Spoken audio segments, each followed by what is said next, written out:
मैंने उससे माफ़ी मांगी है, मुझे माफ़ कर दो अब्दुल्ला, मैं तुझे गोली से नहीं बचा सकी। मेरा अब्दुल्ला बच जाता, मैं अपनी भी वो गोली खा लेती, मेरा क्या था, मगर मेरा अब्दुल्ला ना जाता, मेरा अब्दुल्ला ना जाता, मुझे लग जाती, मैं भी तो साथ ही थी। बिस्मिल्लाहिर्रहमानिर्रहीम। अस्सलाम वालेकुम नाजरीन, आप देख रहे हैं एमरा न्यूज़ और मुझे कहते हैं खालिद बेग।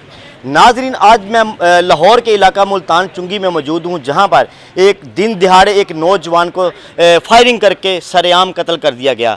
और ये कत्ल करने की वजह क्या थी? एक मामूली सा झगड़ा था जिसकी वजह से उस नौजवान को फायरिंग करके कत्ल कर दिया गया। ये वो जगह है, मैं आपको दिखाता चलूँ, ये वो जगह है जहाँ पर उस नौजवान को फायरिंग करके कत्ल किया गया। यहाँ पर वो तड़पता रहा और एक सोशल मीडिया पर वीडियो वायरल हुई जिसमें एक बहन अपनी भाई की मदद के लिए लोगों को पुकार रही है कि खुदारा मेरे भाई की मदद की जाए, मेरे भाई को हॉस्पिटल तक ले जाया जाए। यहाँ पर एक माँ ने अपने बेटे को खून से लथपथ जो था उसको अपने हाथों में उठाया और चीखो पुकार जब होती है तो लोग इकट्ठे होते हैं और उसकी मदद करके उसको हॉस्पिटल ले जाया जाता है। और मैं आज बिल्कुल उसी घर में मौजूद हूँ। ये मेरे पीछे आप देख सकते हैं, ये वो बिल्कुल सामने घर है जिस घर का वो नौजवान था अब्दुल्ला, जिसको फायरिंग करके कत्ल किया गया।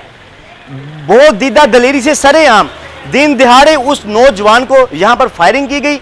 फायरिंग करने के बाद उसको कत्ल किया गया और असला लहराते हुए यहाँ से दीदा दलेरी से असला लहराते हुए जो मुल्जमान थे वो यहाँ से गए और धमकियां लगाते हुए गए कि अगर किसी ने कोई एप्लीकेशन दी या FIR करवाई उसका भी यही हाल किया जाएगा।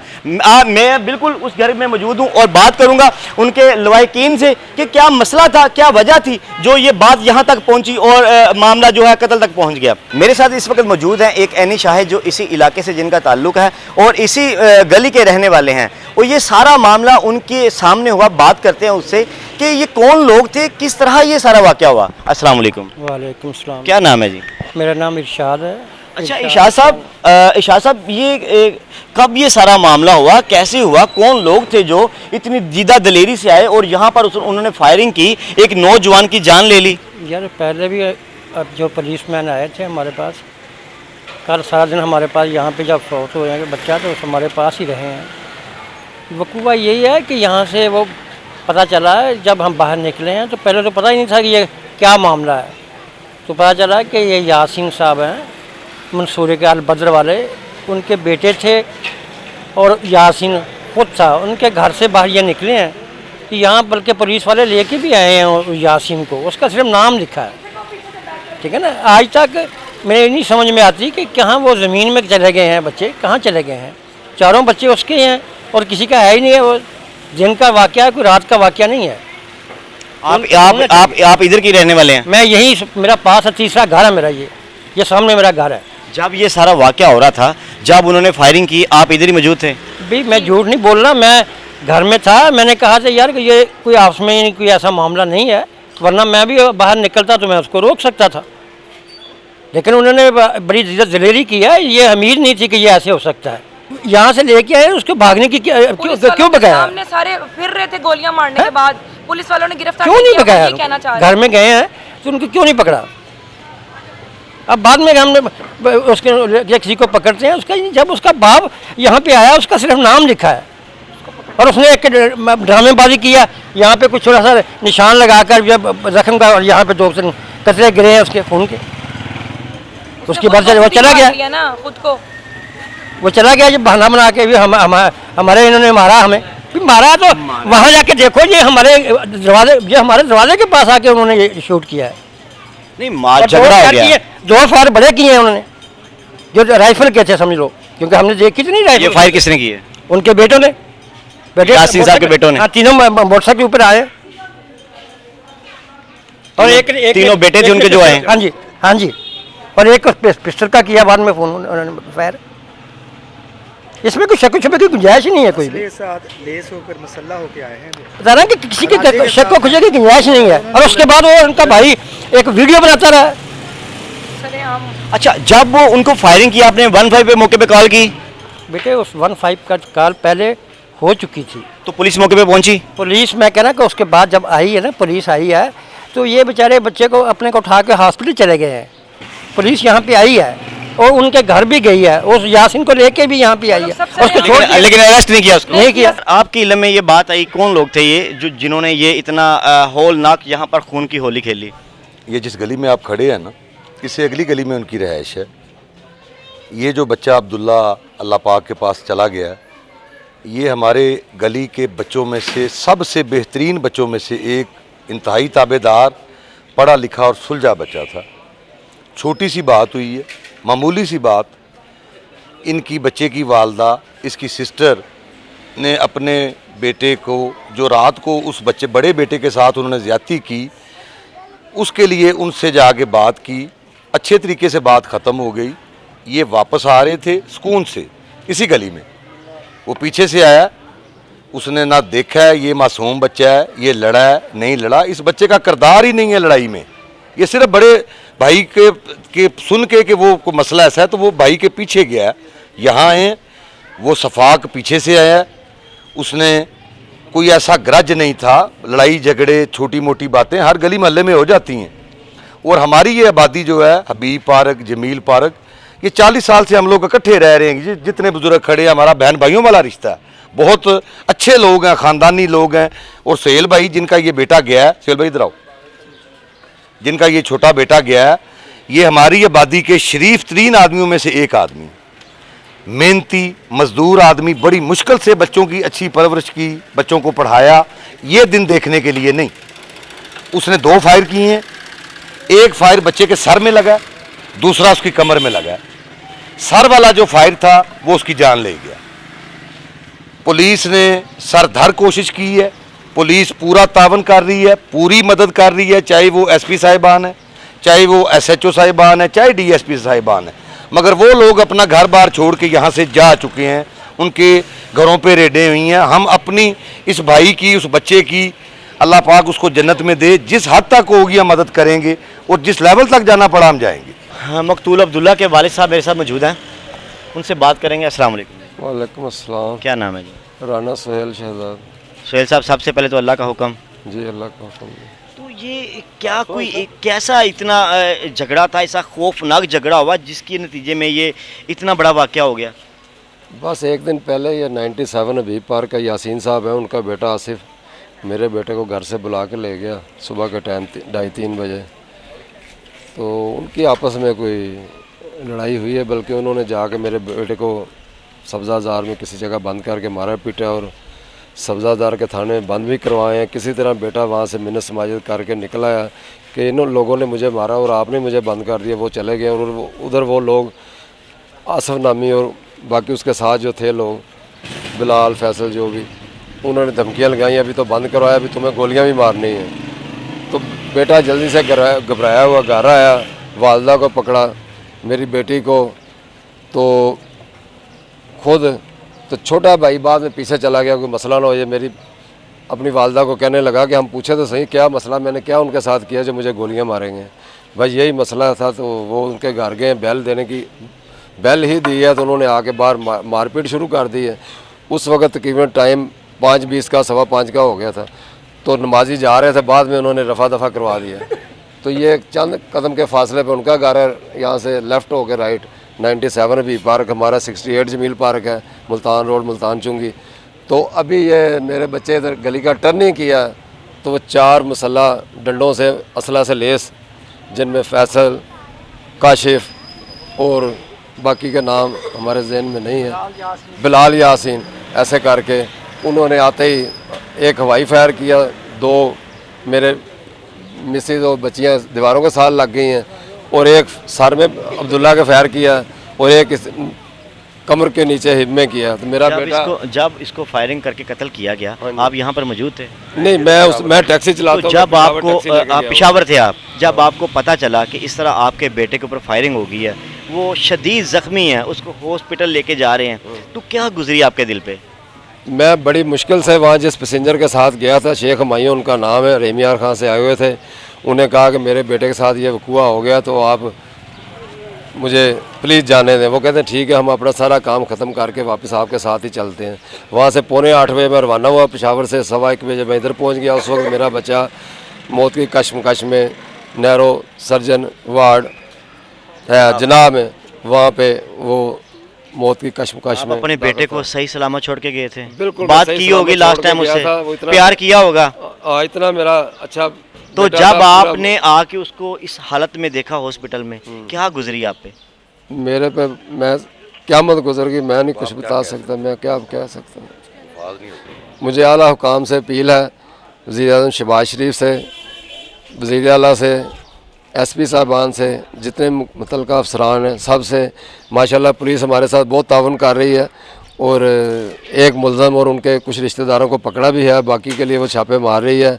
तो मज़ीद मुलज़मान को मेरी गुजारिश है गिरफ़्तार करके उन्हें कैफ़रे किरदार तक पहुँचाया जाए और हमें इंसाफ दिया जाए।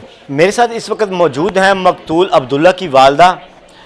उनसे मैं बात करूंगा, लेकिन वो इस सदमे से अभी बाहर निकली नहीं है। वो ये कंडीशन नहीं है उनकी कि वो मेरे साथ बात कर सके, लेकिन फिर भी उन्हें फोर्स किया गया कि अपने बेटे के लिए आवाज़ उठाएं। जो आपका बेटा इन दरिंदों ने जिस तरीके से कत्ल कर दिया उसको, उसके लिए आवाज़ उठाएं। और वो हमसे बात करने के लिए राज़ी हुई। अस्सलाम वालेकुम। वालेकुम अस्सलाम बेटा। माँ जी, सबसे पहले तो अल्लाह का हुक्म जी। जी माँ जी, आपके कितने बच्चे हैं? बेटा मेरे ना 2 बेटे और 4 बेटियाँ। ये 3 बहनों से छोटा था, लाडला था आपका? लाडला था मेरा, प्यार बहुत करती थी लाडला आप इससे? था। वो 17 साल का हो गया था, मगर अभी भी सर मेरे बाजू पे रख के अभी भी लेटता था। वो कहता था मामा मेरा बाजू है जी, मामा ये वाला बाजू मेरा है। वो मुझे अभी भी यही कहता था। तो मैं कहती थी अब कद इतना लंबा हो गया है, तो हंस पड़ता था, कहता मामा मैं छोटा ही हूँ, मैं मुझे नहीं पता, मुझे बाजू दें अपना। तो जिद करता था, फिर मेरे बाजू पे सर रख के लेट जाता था।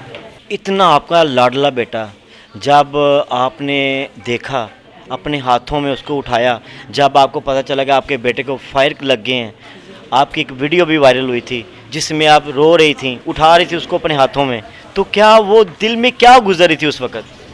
मेरे दिल में जी आप एक हर उस माँ से पूछें, हर उस माँ से पूछें कि बेटा उसके लिए क्या होता है। और जिस माँ की आंखों के सामने ही गोली मार दी जाए, गोली मार के उसका बेटा मार दिया जाए, ये उस माँ को ही पता होगा उसके दिल के हाल का कि अब उस पर क्या बीत रही है, वो क्या बीत रही है। मेरा तो कलेजा ऐसे फट गया है, मैं तो अंधी हो गई हूँ। मगर मेरा बेटा शहीद हुआ है, ना हक मारा है इसलिए वो शहीद है, ठीक है, वो शहीद हुआ है मेरा बेटा।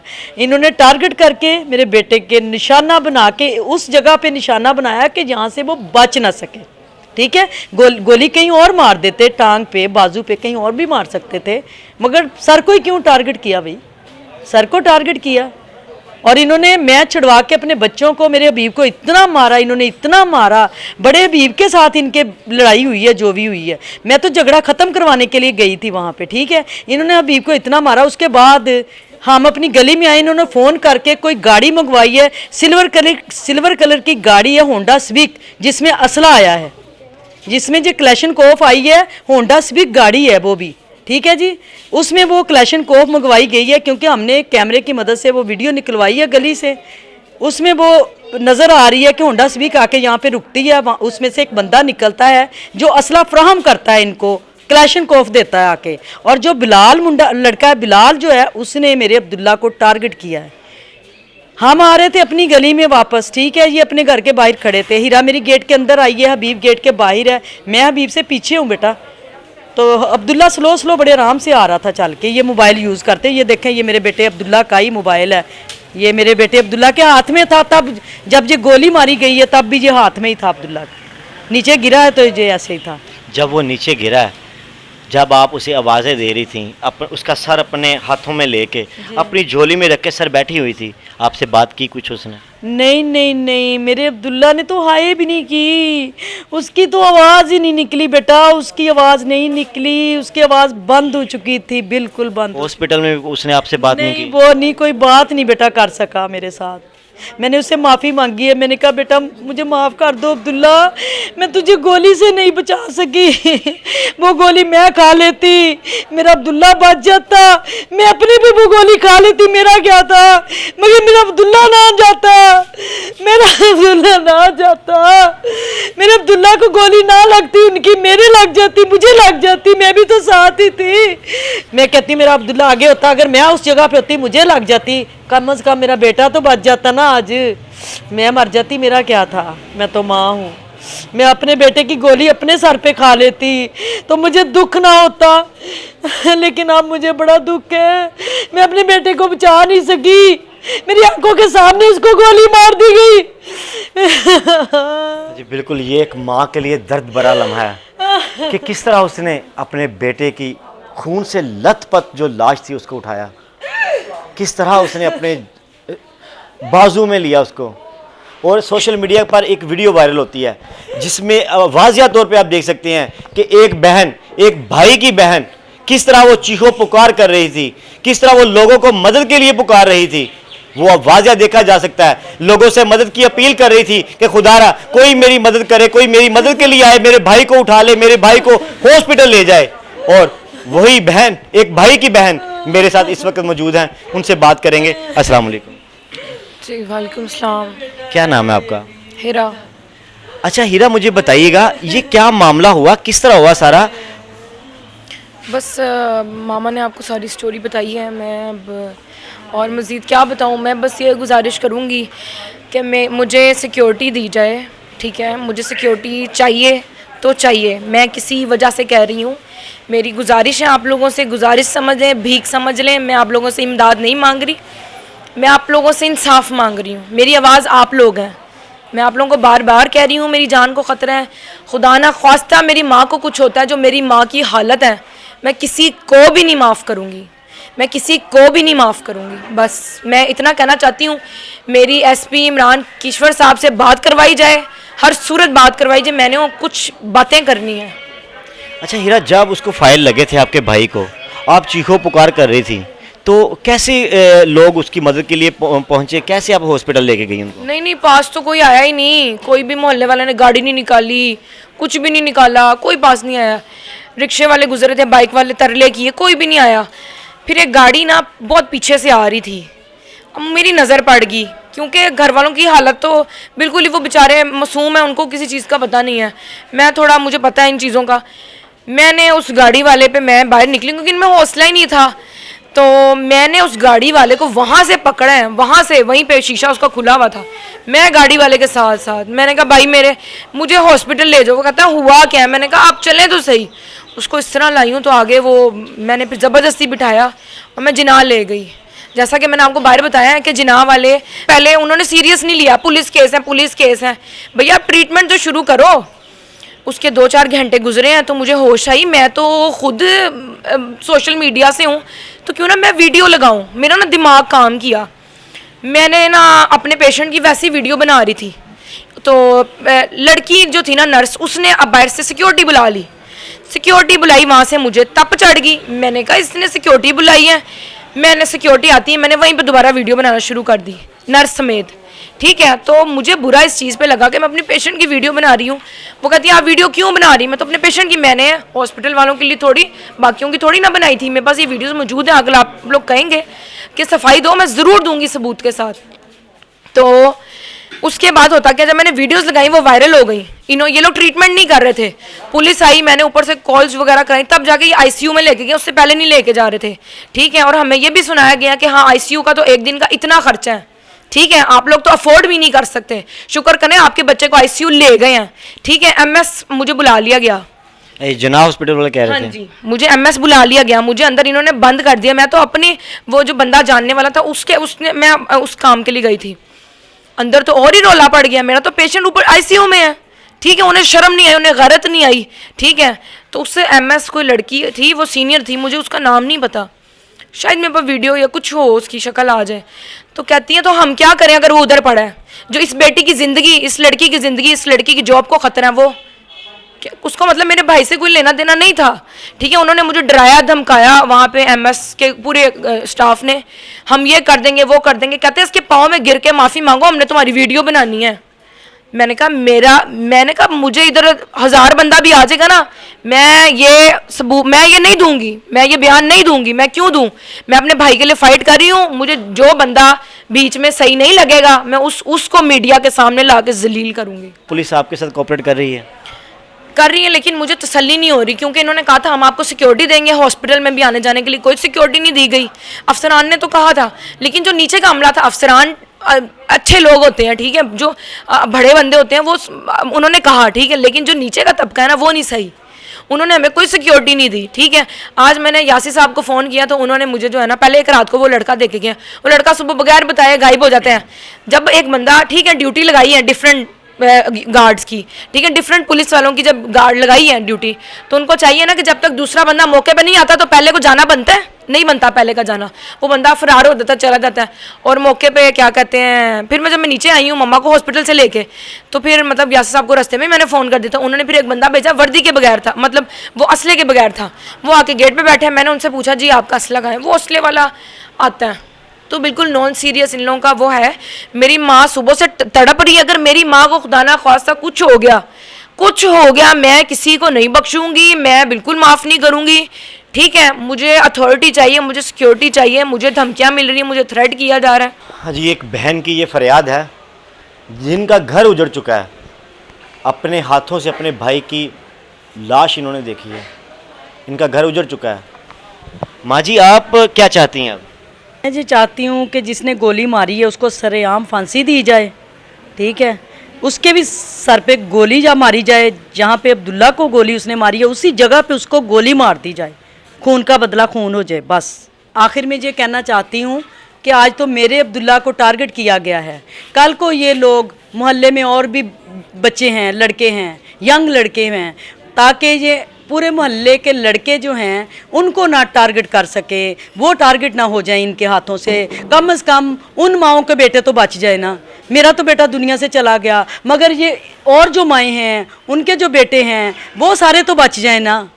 मेरी आखिरी बात ये है कि ये जो है ना, ये दहशत गर्दी की गई है, ठीक है, टारगेट किया गया मेरे बेटे को। बस मैं ये चाहती हूँ कि बाकी माओं के बेटे बच जाएं इनके हाथों से। हमारी भी हुकाम बाला से अपील है कि खुदारा एक बहन की और एक माँ की फरियाद सुन ली जाए और इनके साथ इंसाफ किया जाए। जो इनके मुल्ज़मान हैं अभी तक वो अरेस्ट नहीं हो चुके, उनको भी अरेस्ट किया जाए, कानून के कटहरे में लाया जाए।